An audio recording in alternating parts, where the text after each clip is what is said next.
Olá, eu sou Késia Reis e esse é o Provocações, o podcast do Ministério Público do Tocantins. Estamos na segunda temporada e o tema Proteção é coisa séria. Vamos falar sobre os direitos das crianças e adolescentes. Comigo aqui, para essa conversa, o promotor de justiça Gustavo Schultz Júnior, da 2ª Promotoria de Arraias, responsável pelas demandas da infância e juventude na comarca. Obrigada, doutor, pela presença. Eu que agradeço, Késia, pelo convite e cumprimento também o colega Sidney, nosso coordenador do CAOP, da Infância e Juventude, uma oportunidade aqui ímpar de estar nessa roda de conversa. Bom, ele já lhe apresentou, doutor, seja muito bem-vindo, né? O senhor está com a gente aqui nessa temporada, onde vamos tratar desse assunto importante que é a proteção de crianças e adolescentes. Com certeza, uma alegria, né? Como coordenador do Centro de Apoio, trazer colegas, né? Da potência do doutor Gustavo, né? Um colega super referência aqui para nós. E nesse programa tão visto, tão assistido, que é o Provocações, a gente tem essa oportunidade de falar de temas tão sensíveis, tão interessantes, que eu tenho certeza que as pessoas vão gostar muito. Bom, hoje, então, nesse episódio, a gente fala sobre adoção, sobre acolhimento familiar, né?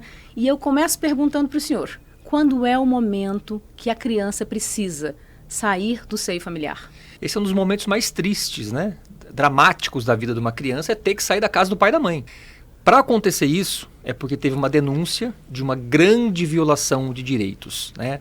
Abuso sexual, maus tratos, abandono, tortura, qualquer tipo de violação muito, muito grave. Quando isso acontece, normalmente pode chegar essa denúncia pelo Disque 100, por vizinhos, pela escola. A escola tem, né, traz muitas revelações espontâneas para a gente. Fato é que essas denúncias costumam chegar no conselho tutelar. Nosso soldado ali na primeira linha de combate. E o conselheiro tutelar, então, ele vai enfrentar esse dilema de essa criança pode ficar nesse local, ou dá para a gente aplicar medidas de proteção que não seja essa de afastar a criança do próprio lar. Lembrando que a legislação de hoje, ela enaltece, ela privilegia que o agressor que saia do lar. Então, a lei hoje, o artigo 130 do ECA, o 316 do Código de Processo Penal, a Lei Maria da Penha, a Lei Henri Borel, a Lei 13431, aqui de cabeça lembrei de 5 leis que falam a mesma coisa. Quem sai de casa é o agressor. E antigamente era o contrário, né, Kézia? Antigamente, tadinha da criança, ela foi agredida, foi estuprada, vamos acolher a criança. Aí levava a criança para um abrigo, o agressor ficava dentro de casa. Isso é um grande absurdo, né? Então a legislação foi avançando, né, doutor Gustavo? Foi avançando no sentido disso, de, bom, a criança que é vítima, ela fica dentro de casa, a gente afasta o agressor, afasta como? Ação cautelar de afastamento. É uma das medidas cautelares possíveis a gente ajuizar. E também, obviamente, a mais antiga e mais clássica é a própria prisão preventiva, né? Então, agressor saindo de casa, criança fica. Agora, quando a mãe também está participando, a criança sozinha... O ambiente como um todo não é adequado. Não é adequado, essa criança não vai poder ficar dentro de casa sozinha, o pai preso, a mãe presa, e a criança sozinha em casa não dá, né? Então, esse momento é o momento da rede de proteção, né? Se articular, conversar com a promotoria de justiça, para a gente pensar numa estratégia, né? Se for o caso de afastar, não tem jeito, não dá para afastar o agressor, né? Então vamos pensar no plano B. Qual é o plano B?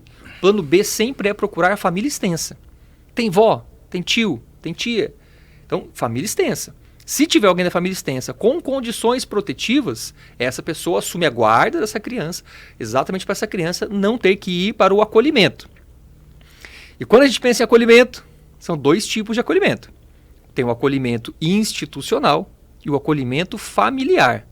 Hoje em dia, a legislação privilegia o acolhimento familiar, que é a família acolhedora, que está sendo implantada, né, em vários municípios. Cada município, claro, na sua agilidade própria, né, mas a ideia é, em último caso, se tiver que afastar, que essa criança, né, lá na última, que ela vá para o acolhimento institucional. E também não são todas as comarcas ou municípios que dispõem disso. E os municípios que não dispõem disso sofrem uma grande dificuldade. Já ouvi falar de criança que foi parar em hotel. Não sei se o doutor Gustavo também já viu uma situação como essa. Já ia perguntar para o doutor Gustavo. O senhor vem, né, de uma promotoria do interior, né, lá na região de Arraias.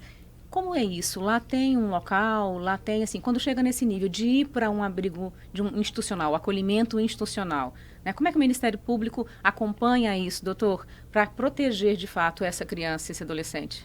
Olha, Kézia, hoje, como você destacou, sou titular na Promotoria de Arraias, mas não deixei de percorrer ao longo de 136 municípios, né, que nós temos aqui no estado do Tocantins. 139. 139. Muitas comarcas, e eu vi que a realidade ela não é exclusiva assim do município de Arraias em termos de estruturação da rede, né? Que você pergunta quais as alternativas que nós temos para socorrer, né, a criança e o adolescente nessas situações de risco que são evidenciadas assim a qualquer hora, seja no momento que você está na promotoria, seja no final de semana que você está em casa. Principalmente no final de semana, né? Parece que potencializa para acontecer nos finais de semana. E me vem à memória, inclusive, logo quando entrei na carreira, e a gente tem sempre a referência do Sidney, de ligar ao Sidney, desesperado, e perguntar: Sidney, estou com a situação aqui, a criança está em situação de abandono, situação de risco, e o Conselho Tutelar deixou a criança aqui na promotoria, o que eu faço? Eu lembro do Sidney falar: você não tem estruturado a rede de proteção? Veja, faça contato com a assistência social, procure, se articule com a rede de proteção. Porque esse é um problema não do promotor de justiça somente, né? Isso é um problema que tem que ser conjugado e distribuído numa responsabilidade solidária e institucional entre entes, Conselho Tutelar, Ministério Público, Polícia, Assistência Social, Saúde, Educação. Então, a multiplicidade de órgãos, né, instituições que integram a rede, que precisa estar pronta, aparelhada para socorrer essas situações pontuais. Me vem à memória, quando ainda era promotor titular de P1, essa situação específica que a gente está comentando, de não ter, né, estruturada a rede de proteção, unidade de acolhimento, e é muito difícil também você implementar, embora formalmente em lei conste a família acolhedora, por vezes não tem cadastrado, né? Não é raro isso. E, infelizmente, teve a situação emergencial de se acolher, né, um adolescente no hotel da cidade, né? E o município fazendo aquela contraprestação, que a gente sabe que não é o ideal, né? Não é o que a lei quer. Mas, para algumas situações, tem que dar uma solução imediata, né? E essa foi uma solução encontrada no município de Pium à época. E focando sempre na proteção, né? Com certeza. O que hoje eu tenho conversado com diversos colegas é o seguinte: o Tocantins tem 86% dos municípios de pequeno porte 1. O que é pequeno porte 1? É com menos de 20 mil habitantes. Com menos de 20 mil habitantes, esses municípios vivem muitas vezes de FPM, né? Que é a transferência aqui dos recursos que vem da União. Então, um serviço de acolhimento, seja ele familiar ou institucional, esse serviço ele está na proteção social especial de alta complexidade. Se a gente estivesse falando de SUS, a gente já está falando, por exemplo, de um hospital. E todo mundo que vai estar nos ouvindo sabe que nós não temos hospitais nas 139 cidades. Então, nós provavelmente também não vamos ter acolhimento também nas 139 cidades. Repito por quê? Porque é um equipamento da alta complexidade, assim como um hospital é da alta complexidade.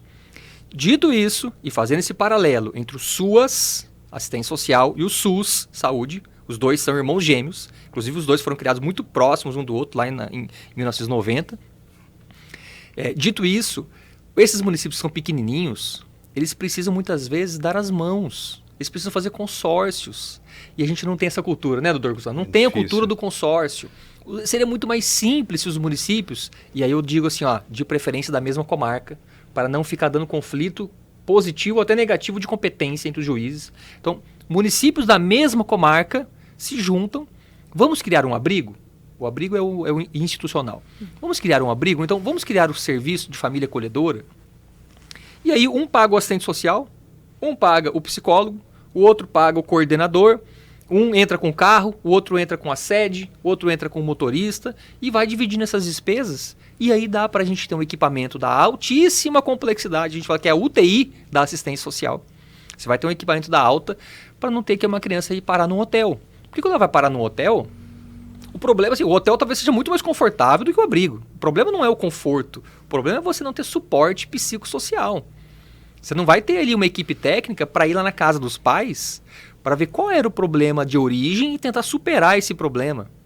Porque no fundo, o que o artigo 19 do Estatuto diz é que nós devemos sempre priorizar essa permanência da criança na própria família. Nós vamos pedir para o dono do hotel ir lá fazer esse trabalho psicossocial, né? Então, essa é a questão, né? Por isso que é um equipamento da alta complexidade que envolve realmente todo esse nível de dificuldade de resolver o caso. Então, eu tenho hoje, no centro de apoio, orientado os colegas e Colinas parece estar conseguindo fazer isso. Vanderlândia vai inaugurar um abrigo. Recebi esses dias do Dr. Gilmar. Dr. Gilmar, promotor substituto, me mandou as fotos lá da sede. Nós estamos até acompanhando mesmo. Não é? Ele mandou notícias. Então, aí já tem uma data, parece aí. Dessa sede. Exatamente, já tem uma data, vai ter uma inauguração. Se eu puder, eu quero estar presente, porque é algo assim que é um exemplo a ser seguido.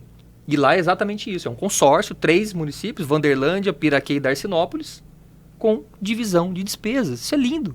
É lindo isso. Não, e se eu falando, Gustavo, a sua experiência nas promotorias do interior, isso facilitaria também, porque assim, em último caso, mas essa criança também corre o risco de ser levada para um lugar muito distante da casa dela, né? Com certeza. E a referência dela sempre é a casa dela. Sempre. Isso. Até porque o propósito, né, a partir da doutrina da proteção integral, é preservar esse núcleo familiar que você refere, Kézia. A ideia é não institucionalizar.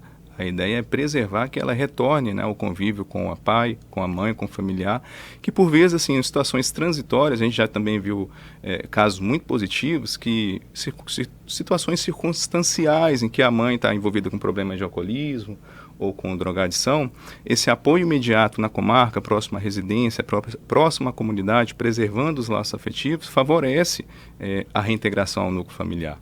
Nós tivemos lá agora em Novo Alegre, que é um dos municípios integrantes da comarca, um caso exatamente como eu estou relatando aqui.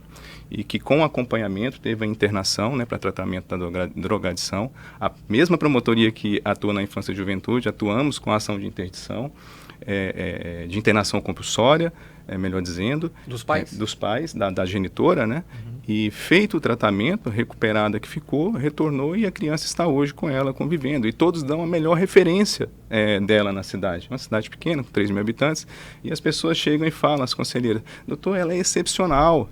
Ela faz diária aqui no Conselho Tutelar, ela arruma tudo aqui quando ela vem pra gente, mas infelizmente nos momentos de recaída, que tem contato com substâncias psicotrópicas, infelizmente ela deixa a filha ao abandono. Mas a ideia é essa, de ter uma estrutura no município, né, como o Sidney mencionou, de ter a rede bem articulada para propiciar o que se busca com a doutrina da proteção integral, que é a reintegração, né? O ECA quer que criança fique com pai e mãe, né? Institucionalização, adoção são medidas últimas, né, excepcionais, quando necessárias, mas a ideia é manter, filho fica com pai e mãe, né? E complementando, sempre assim, é importante falar que essas medidas de proteção do acolhimento, por exemplo, elas são transitórias. Elas são transitórias, são temporárias. Então a ideia é que essa criança, se ela ficar no abrigo, se ela ficar numa família acolhedora, ou até no hotel, que no hotel, né? O hotel é quase uma piada, né? Não é para ficar no hotel. Mas assim, a ideia é que ela fique por muito pouco tempo mesmo. Então, a legislação traz até os períodos máximos, né? Essa criança ela pode ficar no máximo de 18 meses, né? Então, o que acontece se passar os 18 meses, não foi adotada, não voltou para os pais? É claro que de maneira fundamentada o juiz pode prorrogar esse período, mas 18 meses é muito tempo. 18 meses, que é 1 ano e meio da vida de quem tem às vezes 10, 8, 7 anos, assim, é um quarto, um sexto, não é um décimo da vida. Então, é muito, muito tempo. Então, a ideia é resolver isso em dias. Semanas no máximo, né? Sem contar, né, Sidney, como o Sidney também já fez referência em algumas palestras, que é o momento que a psiquiatria informa, né, que é o momento que o cérebro da criança está uma esponja de alta absorção. Perfeito. É o momento de início, de criação, de formação da personalidade, de formação de vínculos. Então, é o tempo correndo contra o êxito, né, seja da reintegração ao seio familiar, até mesmo futuramente uma eventual adoção. Esse tempo de 1 ano e pouco, né, da institucionalização, a gente precisa correr, as instituições precisam correr para que seja sempre abreviado, né, Cid? Sim. Falando, aproveitando esse processo ainda da institucionalização, essas instituições, elas também são acompanhadas e fiscalizadas pelo Ministério Público, não é isso, doutor? Sim, sim. Porque, sim, é preciso, se eu falou até 18 meses, eu como jornalista já acompanhei alguns casos de crianças que chegaram, bebês, né, e passaram praticamente toda a primeira infância dentro dessas instituições. E essas instituições também precisam ter estrutura, um acompanhamento. Como é que é o papel do Ministério Público nessa situação, né? Bom, nós temos no Conselho Nacional do Ministério Público uma resolução, que é a Resolução 293. A 293, ela coloca inclusive os prazos que nós temos para fazer as inspeções periódicas nesses serviços de acolhimento. Então o promotor vai com a equipe técnica, faz a inspeção. Se nessa inspeção o promotor identificar casos como esse, mas por que essa criança está aqui? Cadê a guia de acolhimento? Já entrou com ação, por exemplo, de destituição do poder familiar? Lembrando que como eu acabei de falar, o abrigo ele tem que ser transitório, tem que ser rápido, temporário. E tem casos que, infelizmente, a equipe técnica tenta fazer a reintegração, mas a família não reage. Aplica medida de proteção, de acompanhamento no CAPS, ela não vai. Ou vai e abandona. O problema às vezes é outro, é negligência. Ó, sua casa, né, você, assim, o teto está caindo, você não consegue colocar comida na mesa, tá todo mundo aqui passando fome, todo mundo está desempregado, usando álcool e drogas dentro de casa, traficando drogas dentro de casa e por aí vai. A gente vê cada coisa assim, né? E a equipe técnica do abrigo fazendo esse acompanhamento e gerando relatórios dentro desse processo. A ideia é que a criança fique pouco tempo. Só que esse pouco tempo, muitas vezes, né, vai se estendendo porque a gente está ali tentando fortalecer a família. E aí vem aquilo que a gente estava falando nos bastidores, Kézia. Quanto tempo que essa equipe técnica e o próprio Ministério Público tem que esperar para essa família reagir, assim como o bom exemplo dado pelo Gustavo, que a mãe reagiu, se tratou, se internou e deu certo. Mas alguns casos não dão certo. Essa talvez seja a pergunta do século, essa é a pergunta do milhão. Quando que o promotor de justiça tem que entrar com ação de destituição do poder familiar, que é o que vai viabilizar essa criança ser adotada por outra família? Qual é o tempo? Ninguém sabe responder isso. E é aí que a gente precisa de ter um trabalho muito próximo das equipes técnicas que trabalham dentro do abrigo. O artigo 101, parágrafo 9º do Estatuto da Criança diz que é dever dessa equipe técnica recomendar expressamente ao Ministério Público no momento que essa equipe técnica entenda que deu esse tempo. Ó, não dá mais, fizemos de tudo por essa mãe, por esse pai, por essa família, não tem família extensa. Promotor, ajuize a ação de destituição do poder familiar para que essa criança possa ser preparada para adoção. Então é interessante, né? O Estatuto já disse de quem é a atribuição de falar que jogamos a toalha, entre aspas. É quem está ali acompanhando o dia a dia, né, essa reestruturação familiar. E aí, doutor Gustavo, dentro desse contexto, para a gente até entrar já no tema de adoção, eu queria ver uma coisa com o senhor. A gente vem de um estado pobre, né? A gente não pode esconder essa realidade no Tocantins. Então, assim, a gente no interior tem muitas famílias que querem ter seus filhos, querem criar, mas a condição às vezes não é a negligência, não é a violência, que são os casos que o senhor já apontou que, sim, infelizmente ocorrem e até com muita frequência, mas é o fato de não ter condições de sustentar aquela criança. Como é que o Ministério Público atua para dar essa possibilidade da família e da criança de terem uma estrutura melhor familiar? Um caso de uma família que está passando fome, está passando necessidades.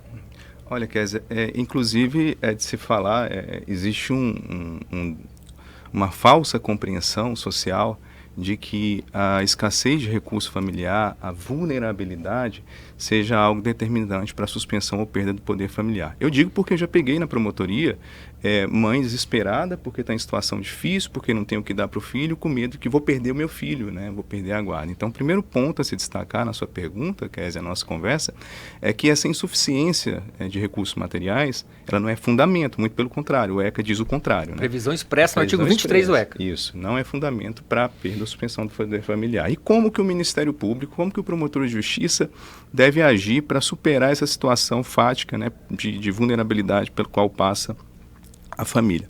Olha, primeiro é o diálogo na assistência social, né? É o encaminhamento para a assistência social. E aí a promotoria tem que estar em diálogo constante com a equipe da assistência social, Sidney. Perfeito. Por quê?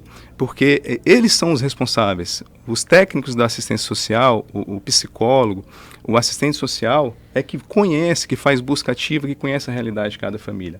Eles que vão trazer para a porta de entrada para pleitear e ser deferidos os benefícios do LOAS, né, da Lei de Orgânica da Assistência Social. Então, às vezes, alguns municípios, inclusive, porque o artigo 20 da Lei Orgânica da Assistência Social permite a concessão de benefícios suplementares, né, por lei municipal. Às vezes, alguns municípios, inclusive, têm lei municipal que autoriza a concessão de benefícios. Um salário mínimo para quem está em situação de extrema vulnerabilidade. Isso ajuda, né? É o que o ECA manda, é o que a Constituição manda, é a união de esforços da família, do Estado, pelas suas instituições, pelo Ministério Público e da sociedade, né? Cada um tem que somar esforços para garantir que haja a superação dessa situação de vulnerabilidade. Bom, temos um dado importante aqui e muito positivo, né? Entre 2020 e 2026, 528 crianças foram reintegradas às suas famílias, né? Esse é um dado do Sistema Nacional de Adoção e Acolhimento, isso aqui no Tocantins. Então, de algum modo, é um trabalho que dá resultado também, né? Já que o objetivo principal é devolver ela para o seio familiar. A ideia é essa. Então, quando a gente vai fazer a inspeção, aquela da resolução do CNMP, uma das perguntas é exatamente isso. No ano anterior, quantas crianças foram reintegradas à sua família, seja família natural ou extensa? A gente preenche, então todo mundo preenche, todo mundo faz esse serviço e gera esse dado que está na sua mão. Então, o mais importante assim, né, dessas inspeções, além de a gente olhar o caso concreto de cada criança, é também gerar dados, né? E com dados a gente faz políticas públicas, né? E nessas inspeções, o promotor de justiça ele vai olhar, por exemplo, tem equipe técnica? Essa equipe técnica está com dedicação exclusiva, não está? Está com a carga horária adequada? Essas crianças estão tendo acesso à educação de qualidade? Estão todas matriculadas na escola? Como é que está sendo a questão de suporte psicossocial? A família está visitando? Com que frequência que a família está visitando? Ou a família simplesmente esqueceu, abandonou? E o que eu gosto muito de fazer hoje em dia é dar a oportunidade para essas crianças conversarem com o promotor. Isso é importante e é também expresso no anexo da recomendação. Por que isso? Porque a ideia é que essas crianças vejam o Ministério Público, vejam o promotor como o advogado dela. E não o contrário. Talvez tenham crianças lá que quando vê o promotor chegando, pode até achar que ela está lá porque o promotor entrou com a ação, porque o promotor que conduziu, o promotor que é o culpado de eu estar aqui. Entendi. Então a gente tem que virar a chave e explicar, olha, na área da infância e juventude, quem te protege é o Ministério Público. Porque nós sabemos que, né, se a gente não fizer esse papel, a criança fica ali praticamente sem essa assistência jurídica. Então, a orientação primária é jamais tocar no assunto ou no tema que conduziu essa criança, ou seja, a violação de direitos, você não vai falar sobre isso. Não vai tocar nessa ferida com a criança, né? Mas sim só dar aquela assistência jurídica, responder eventuais dúvidas do processo, conversar com a criança nesse sentido, nesse aspecto, eu hoje reputo muito importante. E ela saber que está sendo ouvida, né? Exatamente.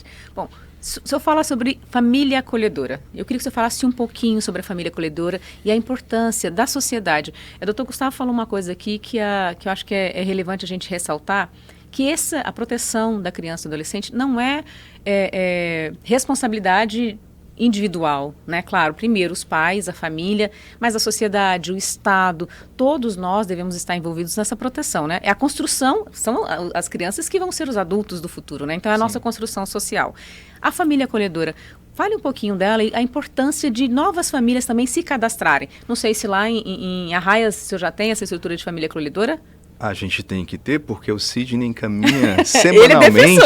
Ele é defensor severo. Semanalmente o Sidney encaminha EDOCs, né? São nossas correspondências internas, cobrando a instituição da família acolhedora, né? A bem verdade tem que ser dito também que, infelizmente, quer dizer, algumas pegam no papel. Porque o município se articula, o prefeito encaminha para a Câmara Municipal, é aprovada a lei, e, às vezes, culturalmente, é difícil implementar nas pequenas cidades, nos pequenos municípios. Ainda há uma certa resistência das famílias em trazer para dentro das suas casas meninos que seriam, entre aspas, custosos, né, que a gente trata, ou porque estão sem uma família ali naquele momento, estão numa situação instável, difícil, e ainda existe uma resistência, é bem verdade. Mas o Ministério Público, né, nós, os promotores de justiça, temos que estar atentos para conversar, dialogar com o Executivo e implementar.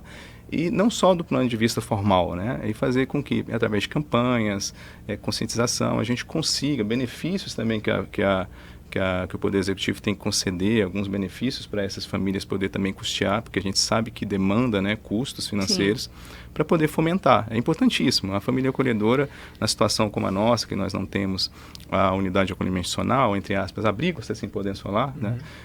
É superado esse termo, mas a gente pode tratar assim? Não, o termo é abrigo. Tem abrigo e casalar. Quando a gente fala acolhimento institucional, ele se divide em abrigo e casalar. Falar.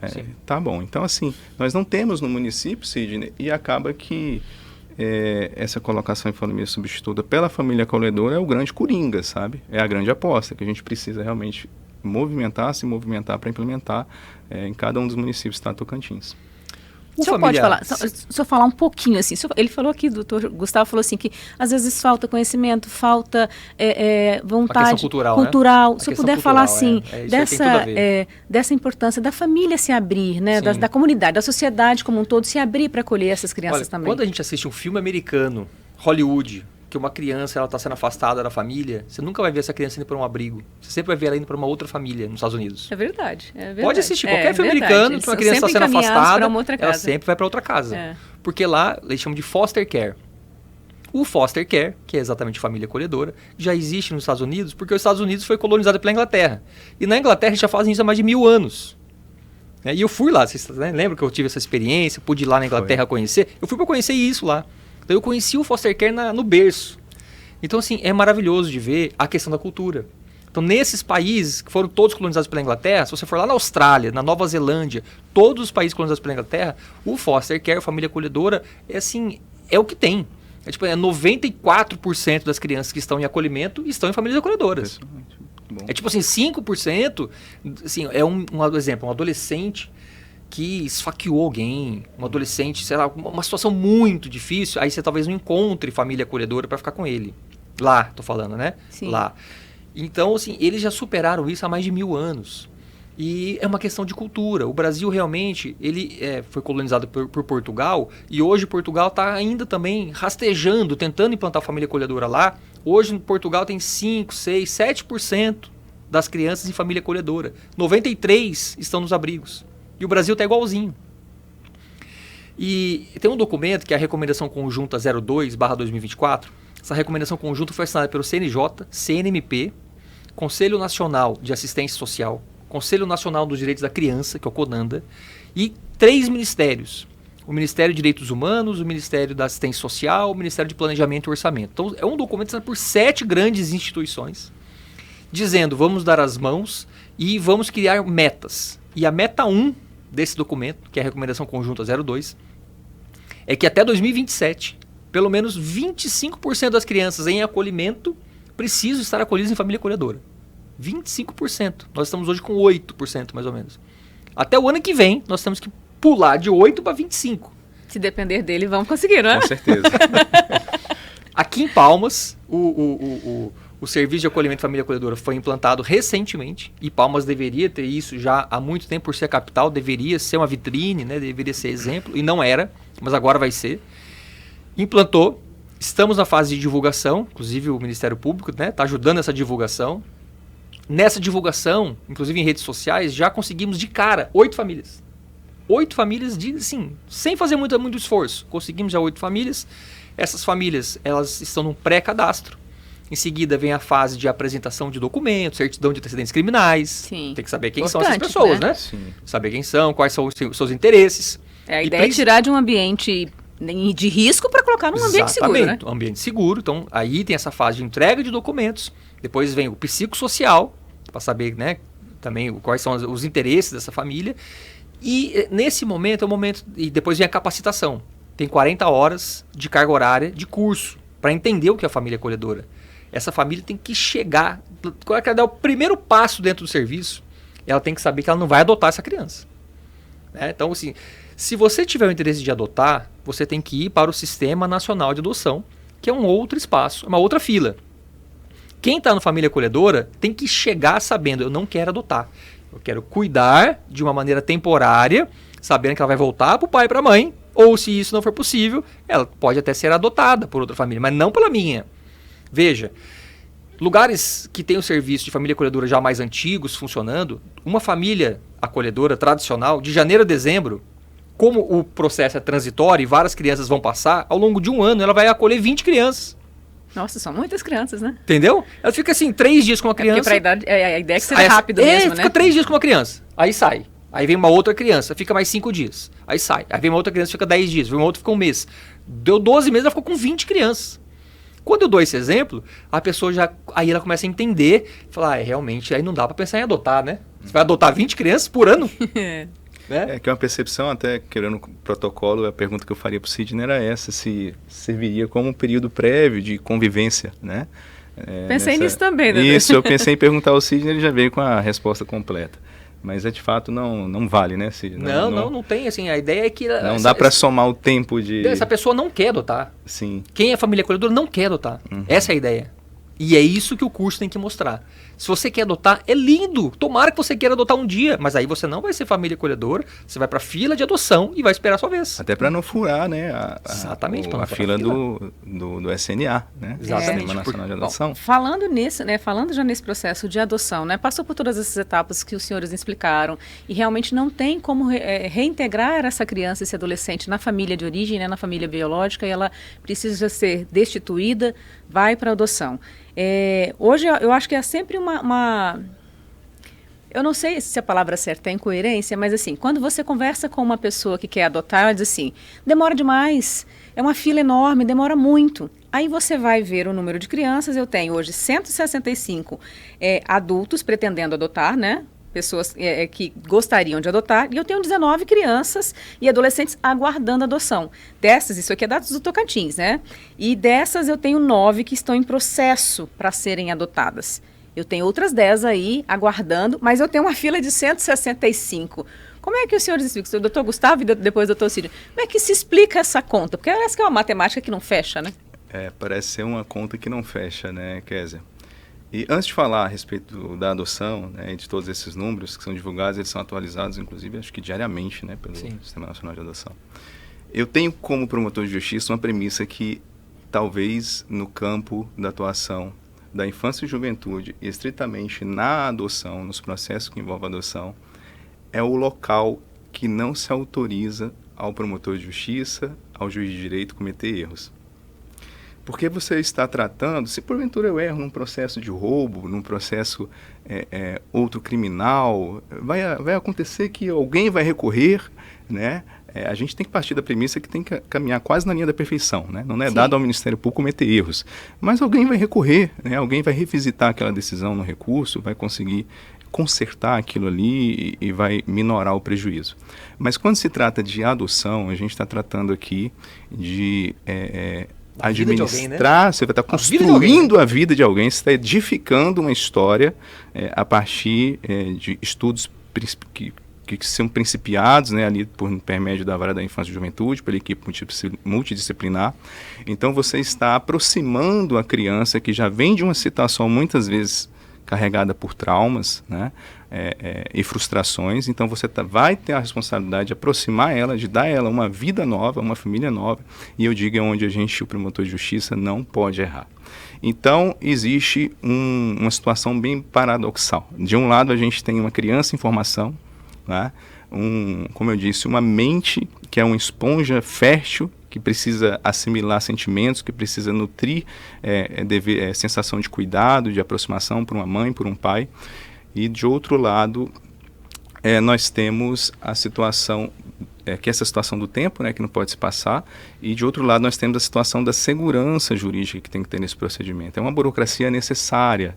Então, às vezes a gente escuta mesmo. Eu já escutei quando estava na Promotoria de Justiça de Paraná como titular, um casal de advogados, de tanto, Sidney, eles percorrerem esses 360 quilômetros de Palmas a Paraná, chegou um momento na ligação que ela, já com voz fraquejando, ela falou, doutor, eu já estou para desistir, né? Porque realmente é um procedimento, é uma burocracia necessária que exige esse esforço, né, de quem quer ser pai e mãe, e exige esse cuidado do Estado, eu digo do Estado juiz, do promotor de justiça, de todos aqueles que estão interagindo nesse processo de adoção, porque é algo que não pode dar errado. Imagina, né, você ter uma devolução de uma criança que já vem de uma situação de institucionalização porque teve um rompimento com um vínculo biológico de forma muitas vezes traumática, e quando ele tem uma segunda oportunidade por algum atropelo do procedimento, porque quis imprimir uma velocidade que não era devida, ele acaba sendo devolvido, né, para aquela situação de abrigo, né, institucionalização. Um novo trauma. Então eu digo, eu sempre reflito sobre isso, né? Viu lá a tarde, o processo, a adoção, redobra o cuidado. Eu tenho um complemento a fazer sobre essa pergunta, que é uma coisa que assim, a gente vê muito aqui em Palmas. No momento da habilitação dos pretendentes à adoção, os casais, hoje em dia não precisa ser casal, né? Qualquer pessoa pode, inclusive uma pessoa solteira, viúva, divorciada, ela pode adotar sozinha. O fato é que você tem que preencher um documento com xizinho. Então, no momento do xizinho ali, tem várias perguntas. É a habilitação. Aí tem as perguntas, por exemplo, você aceita adotar criança de que idade? 0 a 1, 1 a 2, 1 a 3, 1 a 5, 1 a 10? Aí a pessoa vai adivinha qual que é assim, a maioria esmagadora das pessoas colocam recém-nascido. Eu quero até 1 ano. Ou até 2 anos. Aí tem a pergunta, cor da pele. Você quer adotar a criança? Aí tem lá, branca, parda, negra, tem todas as possibilidades. Adivinha o que a maioria coloca? Só aceito branca. Em relação à saúde da criança, você aceita a criança que tem deficiência, que tem doença contagiosa, infecciosa e não sei o quê, tem um monte de coisinha. Adivinha o que a maioria coloca? Não aceito nenhuma doença. Nenhuma doença. Aí tem uma outra. Você aceita a criança que tenha grupo de irmãos? A maioria coloca o quê? Não aceito. Eu quero só uma criança. Então, Kézia, se você for hoje aqui em Palmas, nos abrigos de Palmas, o que você vai encontrar lá? Você vai encontrar grupos de irmãos, crianças com deficiência, crianças pretas. Você entendeu? E já onde está a contradição? Acima de 3 anos de idade. Né? E acima de 3 anos de idade. Então, eu já estou te respondendo a tua pergunta na lata. O sonho de adotar é lindo e maravilhoso. E temos que ter todas essas cautelas. Só que os números são claros e evidentes. No momento da habilitação, o filtro que as pessoas fazem do perfil desejado da criança é incompatível com as crianças que estão disponíveis para adoção. Isso, é verdade. O Sidney, são os 2 pontos, Sidney, que, a exemplo da pergunta de milhões, se conseguíssemos conciliar, a conta fecharia. Aproximadamente desses 39 mil crianças e adolescentes institucionalizadas. Sim. 36 mil famílias prontas para adoção. Se a gente conseguisse equilibrar essa questão cultural da formação de um perfil do adotando, né, da criança ou do adolescente que se pretende adotar, com a questão do tempo da tramitação do processo no Poder Judiciário, a partir da própria processo de destituição de perda do poder familiar, que demanda tempo, né, que tem uma morosidade, em seguida da própria aproximação dos pretensos adotantes com a criança no período de convivência. Então, assim, o grande X da questão é como conciliar esses 2 grandes fatores Gustavo, que atrasam. Eu tenho um complemento nessa sua fala, que é o seguinte: hoje o que demora no Brasil não é a ação de adoção, o processo de adoção. Ele não demora. Burocrático que é necessário. Ele não é demorado. Não é demorado. É a destituição que é demorada. O processo de destituição, muitas vezes é demorado, porque o Dr. Gustavo deu um exemplo aqui daquela mãe que usava álcool e drogas e precisou ser tratada. Veja, casos como esse, imagina que ela já estivesse sofrendo uma ação de destituição. O juiz muitas vezes tem que suspender essa destituição para ela ter o direito de se tratar. Então isso tudo leva tempo. Fora que muitas vezes o casal, olha só, isso acontece muito no dia a dia. O casal, aqui de Palmas, aqui do Tocantins, pega uma criança, filho da empregada doméstica, começa a criar, e essa empregada doméstica vai-se embora pelo mundo e começa a ter vínculo, no final entra com uma ação de adoção. Dando só um exemplo, tá? Isso, mas é o que a gente vê acontecer. A filha da vizinha pega a criança, começa a cuidar, depois, a hora que entra com a ação de adoção, gente, é o óbvio, essa mãe dessa criança tem que ser citada no processo. E ela tem que dizer que não deseja ficar com a criança. Ela tem que dizer que não deseja, ou ao contrário, né? Ela tem o direito de se defender. Então tem que citar ela. E cadê ela? Caiu no mundo. Ninguém acha mais. Ninguém acha mais essa pessoa. E aí vem a precatória, né? Cartas precatórias. Vai lá pro Maranhão. Ouvi falar que ela tá em Imperatriz. Não, ela tava aqui, mas ela mudou. Agora tá lá em Porto Alegre. E vai. E carta precatória para um lado e pro outro e o processo não avança. Então aqui, importante deixar esse recado. A ação de adoção, quando ela tramita da maneira que o estatuto espera e deseja, ela não dura 90 dias, não. Aqui a gente julga em Palmas uma ação de adoção em 30 dias. No máximo em 30 dias. O problema é o que vem antes. Então, quando o processo começa certo, ele termina muito rápido. O que é começar certo? É a entrega legal. Não sei se eu já estou atropelando alguma pergunta. Não, antes de a gente falar da entrega legal, eu quero falar... nossa conversa já está bem longa. Quando começa com a entrega legal, é tudo lindo, Kézia. Mas antes da gente falar da entrega legal, né? eu queria ver perguntar especificamente ao Dr. Gustavo. Tenho focado muito que o senhor está no interior, mas é porque muitas vezes essa realidade do interior ela acontece mais do que aqui em Palmas, que é a adoção à brasileira. eu sei que tem uma pessoa que está grávida, eu não sei se ela quer, ela já disse que vai me dar a criança, eu vou lá, pego essa criança. Em alguns casos, você tem relatos aí da pessoa que a criança fica escondidinha ali 6 meses até 1 aninho, depois eu levo para adoção. Isso também é uma coisa que responder, deixa eu só fazer uma observação na pergunta, tá? A adoção à brasileira é o registro indevido de uma criança que é de outra pessoa e eu registro como se fosse minha. O nome adoção à brasileira é um crime tipificado, que é o registrar alguém como se fosse meu filho mentindo. Não é nem o processo de adoção de maneira atropelada, não. É realmente uma coisa errada. E aí assim, tem 2 coisas diferentes. Adoção à brasileira é quando você registra em cartório uma criança que é de um outro casal e eu vou lá e registro como se fosse minha. Isso é adoção à brasileira. É um crime. E o que tem muito, que eu acho que é a sua pergunta, é aquela adoção intuito personae. Que é o quê? É adoção direcionada. São coisas diferentes. Então bom. Eu aprendi. Eu tô provocando, tô apimentando aqui a questão, que são 2 coisas diferentes. Não, até eu aprendi, porque eu sempre disse que a adoção brasileira era essa, né? De você sabe que eu sei quem quer doar a criança, eu também quero adotar, mas não vou entrar pra fila, eu vou lá cortar o caminho. Eu achei que era esse. Esse seu exemplo é da adoção intuito personae. Que bom, já aprendemos aí, já aprendi. Aprendemos, porque eu também estava assim, na mesma percepção da Késia, nessa compreensão do que é popularmente difundido, né? E eu até fui antes visitar o tipo penal, e a pena alta, assim, com reclusão, né? A pena alta é um crime de médio potencial ofensivo, e que não é daqueles crimes, assim, que são menos graves, vamos dizer, dentro do Código Penal.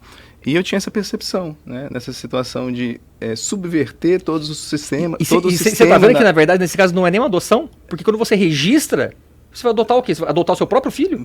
Já está registrado. Isso. Entendeu? Então agora mais pernicioso ainda. Por isso que a pena tem que ser alta mesmo. Sim. Porque você já vai lá e você já registra. Não tem nem processo de adoção, não. Simplesmente. Uma falsa declaração. Tudo falso. Tudo falsificado. Sim, então é isso, Késia. Eu tinha também essa percepção e agora, colhendo aqui essas informações do Sidney, já sai com mais esse aprendizado, né? Não, pois eu já tive vários casos assim. Você está em casa também, já fique atento, viu? Isso é crime. Aqui em Palmas, eu já tive alguns casos assim. A pessoa faz o seguinte, sabe que uma mulher que está grávida, que está lá na maternidade, ouviu falar que ela quer entregar a criança. O que ela faz? Corre lá. Ela, antes da mulher se internar na maternidade, ela negocia, inclusive, o preço da criança. É triste falar isso? Muito. Mas negocia preço da criança. A mulher que está grávida, quando ela dá entrada no hospital, ela já entra com o documento, adivinha de quem? Da mãe. Da outra, que vai ficar com a criança. Ela já entra com o documento falso, usando o documento da outra pessoa. Então, quando sai aquele documento lá de nascido vivo, o DNV, Declaração de Nascido Vivo, já sai no nome... Que é dentro da maternidade, né? Tem que sair da maternidade. Aquele papel, né? O DNV, já sai com o nome da mulher lá que ia ficar com a criança. Resultado, é só levar a DNV para o cartório e registrar a criança. E isso já chegou na minha promotoria, acho que, sei lá, ano passado umas 3 vezes. Só ano passado. Tive uns 3 casos. Aqui em Palmas? Aqui em Palmas. Aí é o caso de quê, doutor Gustavo? De entrar com a ação de anulação do registro civil, anular o registro civil, entrar com a ação de destituição do poder familiar contra a mãe biológica, porque ela vendeu a criança dela. Você destitui anula o registro, faz o acolhimento, chama a pessoa que está no Sistema Nacional de Adoção em primeiro lugar e pergunta se ela, sim, que é a honesta da história, se ela não quer assumir essa criança. Não vale mesmo a pena fazer isso, tá? A adoção brasileira, como a gente tinha compreensão, se não me engano, 2 a 6 anos, né, de reclusão. Então é algo que vai trazer problema.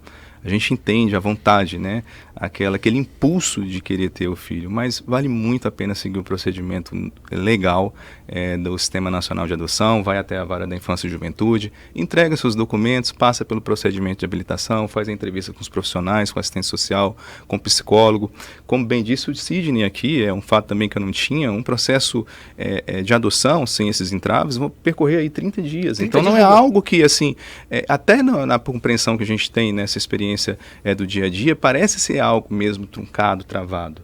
Mas se bem instruído, né, se a família também se dedica a se apresentar para os estudos, para fazer as entrevistas, é algo que pode acontecer rápido, né? E vale a pena seguir o rito legal. Não vale a pena correr o risco, porque é algo que não cabe nem nos institutos despenalizadores. Os colegas que estão atuando no criminal têm mais autoridade para falar, mas é algo que vai gerar um processo crime, né? Não tem um acordo, não tem nada que possa aliviar essa situação. E é extremamente nefasto para a vida da criança, né? É um trauma também que pode carregar para o futuro.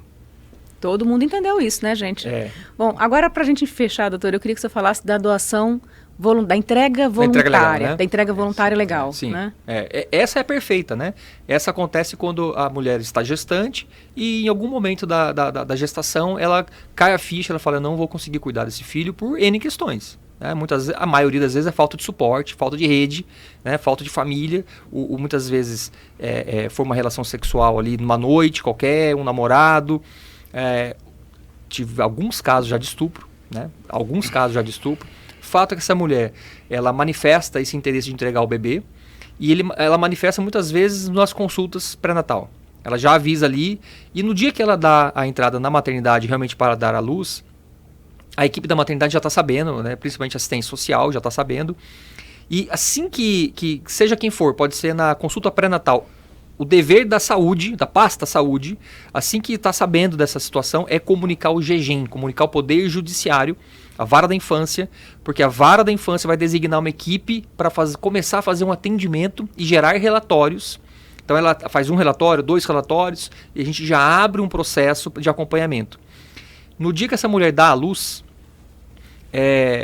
a equipe acompanha de novo, pergunta para ela, tá tudo bem, você realmente tá com essa vontade ainda de entregar para adoção.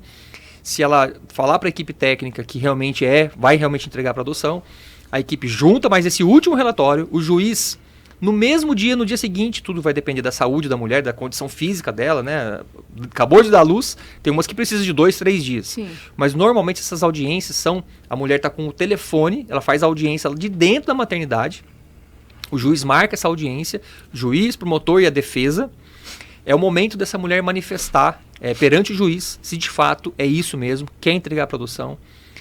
Lembrando que o tempo todo o juiz é obrigado a designar psicólogo para realmente oferecer todo o suporte para essa mulher. Para que ela tenha uma decisão convicta, né? Uma decisão convicta, né? Sendo convicta, tem a audiência. Se na audiência ela falar que realmente quer entregar para adoção, o juiz ali na hora extingue o poder familiar. Na audiência, extingue o poder familiar e já aciona o Sistema Nacional de Adoção. A pessoa que está lá esperando um recém-nascido comemora, né? Então comemora, esse tipo de adoção é muito rápida. A partir do momento que essa família, a partir do momento, às vezes é no mesmo dia. Então a criança sai dos braços da mãe e já vai para os braços da pessoa que está esperando no mesmo dia, ou no máximo no dia seguinte. E esse casal sai com um prazo, muitas vezes, de 15 dias, 20 dias, até 30 dias, para ter um mínimo de experiência com a criança, e aí ela já sai com prazo para ajuizar a ação de adoção. Então, já ajuiza a ação de adoção. Essa ação de adoção, pelo artigo 166 do ECA, é um rito facilitado. Por lei, o rito é facilitado. Porque não tem réu. Quem é o réu? Se a mãe ela entregou para adoção. Né? Então, não tem réu, não tem nada. É um rito muito facilitado. Então, portanto, esse processo a gente julga em uma única... O juiz marca uma audiência e acabou. Ali julga o processo em 30, 40, 50 dias, julgamos a adoção. E muito importante a sigilosidade, né? Sim, é bom falar sobre isso. O ECA resguarda, né, para a mãe, dada a circunstância, a delicadeza e a sensibilidade do tema, o sigilo. Não é obrigada a dar publicidade, a anunciar para familiar, para ninguém, né? É algo dela. Nem ao suposto pai. Nem ao suposto pai. Inclusive chegou, eu estava também dando uma lida nisso antes de vir para cá, na terceira turma lá do STJ, essa discussão. Uhum. E o STJ, para quem não é do direito, que nos assiste, é uma terceira instância da justiça brasileira, né? O juiz julga, o tribunal analisa e chega ao STJ. E o STJ, em última palavra na interpretação dessa lei do ECA, diz, olha, a mãe não é obrigada a dizer nem ao pai. Então a entrega voluntária é algo valiosíssimo. Há um conflito aí, né? Um conflito assim, mas o pai não tem direito, como assim? A lei fez uma balanceou e deu a preponderância do sigilo, né, doutor? Não, e olha que valioso essa previsão em lei, né? No início, há menos de 50 anos, há um século atrás, aí, melhor dizendo, essa entrega ela era muito dolorosa, né? A informação é que os bebês eram levados e deixados em rodas de madeira, chamada roda dos expostos, geralmente em conventos, em hospitais, e a mãe simplesmente deixava ali, girava a roda, Sim. E a criança já estava ali dentro de uma igreja, de um orfanato, de um convento. Então é uma evolução, né? É importante que se dê publicidade a isso, Sidney, porque não é nenhuma forma de demérito, de criminalização e também, inclusive, é algo que é legal. É o jeito certo, né? Bom para a mãe, bom para a criança. Não havendo condição, se faça de acordo com a vontade, que é tudo muito bem balizado, muito bem analisado pelos profissionais, com todo o acompanhamento que o Sidney falou. Isso vai gerar também uma segurança, né, e uma rapidez muito maior no processo de adoção. E tem um ponto muito importante nessa fala dele, que é o seguinte: até agora, recentemente, a gente via muito caso. Um bebê foi encontrado na lata de lixo, um bebê foi encontrado num quintal, num lote baldio. Por falta de informação, por falta de informação. Muitas vezes, acha que ela não pode ela acha que é crime. Ela acha que é crime. Ela acha que ela está praticando o crime de abandono. A gente já explicou aqui o que é crime, né? Nesse caso aí, na verdade, é o correto a se fazer. É o correto a se fazer. Então, quanto mais a gente puder informar, inclusive eu consegui negociar com os deputados estaduais do Tocantins para aprovar uma lei que eu tenho até que fiscalizar se está sendo cumprido ou não, de colocar uma placa informativa nas maternidades, dizendo assim, com os seguintes dizeres: a entrega legal na vara da infância e juventude não é crime, entendeu? Que exatamente no sentido de conscientizar, né? Se você não vai poder, né, cuidar do seu filho, criar seu filho, não tem família extensa, que então seja feita essa entrega. A criança com certeza vai ser entregue para uma família que está ali ansiosa, foi toda preparada, passou por uma bateria de testes para saber que ela tem condições de ser uma família adotiva. E acho que para a gente encerrar, a gente tem que mostrar também que as histórias de adoção, elas são bonitas, tem muitas histórias aí que transformam vidas, não é, doutor? Muitas. Eu queria pedir permissão para contar uma história que eu acompanhei, doutor Sidney também, né? Já compartilhamos aqui, que foi a adoção de uma menina, ela tinha hidrocefalia, né? E aí a gente foi fazer paralisia cerebral, passou na época do Covid, teve Covid, os médicos praticamente davam o prazo de vida dela semanalmente, né? 10 semanas não passa. E ela conseguiu, e nós fizemos um trabalho, tinha um processo de tal judiciário, Ministério Público, e existe um aplicativo chamado A.Dot, que trabalha muito com a adoção, a buscativa, né, para adoção tardia ou necessária, como são os nomes dados. E aí ela foi selecionada e entrou para fazer esse material. Como jornalista, eu fui lá gravar com ela e tudo. E foi uma coisa que me tocou muito, porque eu saí de lá e pensei assim, poxa, é muito difícil ela ser adotada, né? Vai ser muito difícil. Mas como nada é impossível, a gente recebeu a ligação e a primeira coisa que a pessoa disse: meu Deus, eu adotei, porque quando eu vi o vídeo, e eu me senti muito feliz, né? Tipo assim, de algum modo a gente ter contribuído, claro. Doutora, a nossa parte do vídeo era muito pequenininha, viu? Mas foi fundamental. Todo o processo, né, judicial, tudo isso que o Ministério Público e o Judiciário fizeram, não compara. Mas ela disse: nossa, eu vi o vídeo e eu me encantei. E hoje essa criança tem uma vida incrível, ela tem assistência, ela tem acolhimento, é outra criança. Eu digo porque eu acompanho ainda, né, nas redes sociais, a mãe sempre posta, e a criança que eu filmei, a criança que existe hoje, é outra criança. O que prova que amor, acolhimento, né, a dedicação, a família cura zelo, tudo, né? Inclusive, eu falei do foster care. O foster care, nesses meus estudos, eu descobri que essa palavra tem uma raiz. A raiz, lá na Inglaterra, vem de food. E todo mundo sabe que food é alimento. Então, vejo, é o que você está dizendo.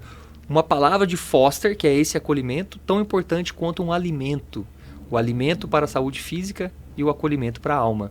Então, essa criança, realmente, nós vimos cenas dela fazendo ecoterapia. E enquanto ela estava num abrigo institucional, ela ficava deitada sem nenhum tipo de movimento. Ela não tinha força no tórax para poder fazer esse movimento, né? Então, o acolhimento fortaleceu, né, o espírito, a alma e o corpo dela, né? É uma história linda. A gente vou pedir até uma ajuda do Tribunal de Justiça, porque eles têm imagens dela, têm acompanhamento, para a gente mostrar que enquanto a gente caso fala... igualzinho esse de Araguaína também, mesmo, viu? Né? Igualzinho. Que coisa boa. Para a gente mostrar, então, para ver como funciona e como realmente o amor transforma a realidade de qualquer ser humano, né? Muito bom. Encerramos por aqui. Vocês desejam falar mais alguma coisa, acrescentar algo mais? Da minha parte, agradecer mais uma vez o convite, a Kézia, a equipe do Provocações. Honrado, né, em compartilhar experiências aqui, principalmente com o colega Sidney. Obrigado pelo aprendizado e a gente fica à disposição, tá? Muito obrigado. Eu adorei estar aqui, o Provocações é muito legal e nós teremos então outros episódios, né, Kézia? Falando de infância e juventude. Então que o pessoal aí nos aguarde, viremos com outros temas. Todos palpitantes, todos interessantes. Viremos em breve, né? Já vimos aqui que vai ser sempre uma aula, né? Muito obrigada, até o próximo episódio. Tchau, tchau.